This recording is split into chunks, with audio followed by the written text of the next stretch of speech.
सिनासी ने तव्हांखे ॿुधायूं त समाजी कारकुन बल्कीस ईदी जी जनाज़े निमाज़ न्यू मेमण मस्जिद खारादर में अदा कई वई आहे। वरी वज़ीर सैयद मुराद अली शाह, सईद गनी ऐं ॿियनि शख़्सियतुनि जनाज़े निमाज़ में शिरकत कई। बल्कीस ईदी जी मैयत खे क़ौमी झंडे में वेढ़ियो वियो। सिंध पुलिस पारां बिल्कीस ईदी जे मड़ खे सलामी ॾिनी वई, जॾहिं त संदसि मड़ मेवाशाह कब्रिस्तान में मिटीअ मां हवाले कयो वेंदो। तफ़सील मालूम कंदासीं कराची मां। आवाज़ न्यूज़ रिपोर्टर आमिर सुप्रो असां लाइन ते मौजूद आहे। आमिर, अपडेट कजो।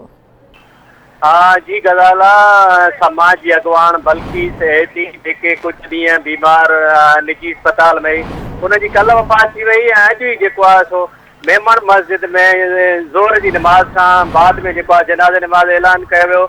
यकीनन जनाज़े निमाज़ थी वई आहे। जनाज़े निमाज़ में हज़ारनि जी तादाद में माण्हुनि शरीक थिया आहिनि। वज़ीर आला सिंध सैयद मुराद अली शाह, सईद गनी, मंजूर वसाण समेत जेकी बि कामिन आहे, खुरम खेर ज़मान ऐं उन सां गॾोगॾु रेंजर्स जा एहलकार, ऑफिसर्स, पुलिस, मुश्ताक मर समेत ज़िंदगी जे मुख़्तलिफ़ शुबनि सां ताल्लुक़ रखंदड़ हज़ारे माण्हुनि जनाज़े निमाज़ में शिरकत कई ऐं यकीनन जनाज़े निमाज़ मुकमल थी वई आहे। बल्कीस ईदी जो जेको जनाज़ो आहे उनजो जेको आख़िरी कब्रिस्तान आहे मेवूशाह, उन तरफ़ लियो वियो आहे। कुझु ई देर बाद मिटी मां हवाले कयो वेंदो। ठीकु आहे, महिरबानी आमिर तफ़सील खां आगाह करण जे लाइ।